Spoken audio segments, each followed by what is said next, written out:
तो स्वामी सहजानंद जी का जो योगदान है भारतवर्ष की आज़ादी में, किसानों, गरीबों, पिछड़ों, दलितों के लड़ाई में जो उनका आंदोलन में जो उनका इतिहास है, उसको हम लोग फिर से एक बार दोहराने के लिए, उनको याद करने के लिए उनकी पुण्यतिथि पर हम सब लोग जुटे हैं। नमस्कार, आप देख रहे हैं न्यूज़ 4 नेशन। मैं हूं आपके साथ नरोत्तम सिंह। किसानों के नेता कहे जाने वाले स्वामी सहजानंद सरस्वती का 74वां पुण्यतिथि था। समग्र तिलक परिषद के द्वारा उनका पुण्यतिथि पटना के जगजीवन राम शोध संस्था में मनाया गया, जिसमें बिहार के पूर्व शिक्षा मंत्री पीके शाही, पूर्व सांसद डॉक्टर अरुण कुमार, पूर्व केंद्रीय मंत्री संजय पासवान सहित कई महानुभाव शामिल हुए। स्वामी सहजानंद सरस्वती को याद कर सभी ने उनके जो चित्र है उन पर पुष्पांजलि किया है।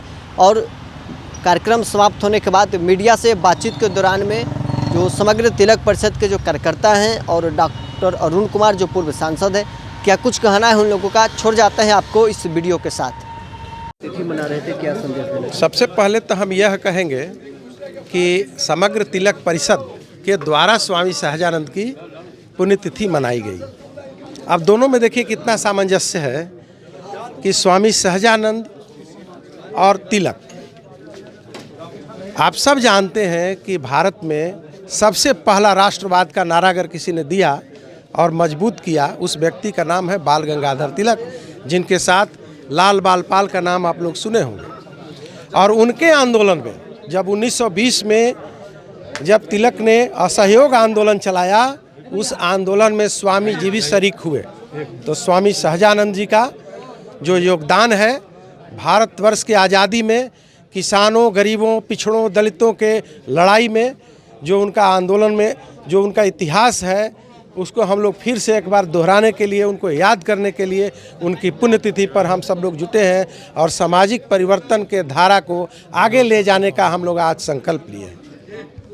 ये क्या संदेश देंगे लोगों को? देखिए, स्वामी जी इस देश की आत्मा थे और आज़ादी की लड़ाई में उन्होंने जो भूमिका का निर्वाह किया, एक टिप्पणी से सुभाष चंद्र बोस ने कहा उनके बारे में कि यदि स्वामी जी आज़ादी की लड़ाई में शामिल नहीं होते तो यह लड़ाई शहरों तक सीमित रहती, गांव, खेत खलिहानों में नहीं जाती। तो स्वामी सहजानंद सरस्वती का मतलब भारत की आत्मा है। और उनका जो एक नारा था, जो अन्न वस्त्र उपजाएगा सो कानून बनाएगा, भारतवर्ष उसी का है, शासन वही चलाएगा। लेकिन आज भी सत्ता गांव के हाथ में नहीं गया है, आज भी सत्ता शहरों तक सीमित है। इसलिए गांव उजड़ रहा है और शहर मजबूत हो रहा है। जो किसी भी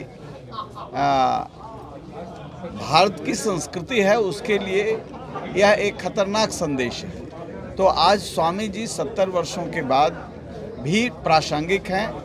उनके इस आंदोलन को लोगों के अंदर आत्मसात करके आगे बढ़ने की ज़रूरत है और सत्ता के केंद्र में जो लोग बैठे हुए हैं, गांव को पहचाने, उसको सही ताकत दें। सर आपने सर आज़ादी की बिल्कुल ये गलत है। चाहे फिलिस्तीन जिंदाबाद हो या हम किसी के खिलाफ नहीं हैं, फिलिस्तीन के हम खिलाफ नहीं हैं, लेकिन आतंकवाद के खिलाफ हैं।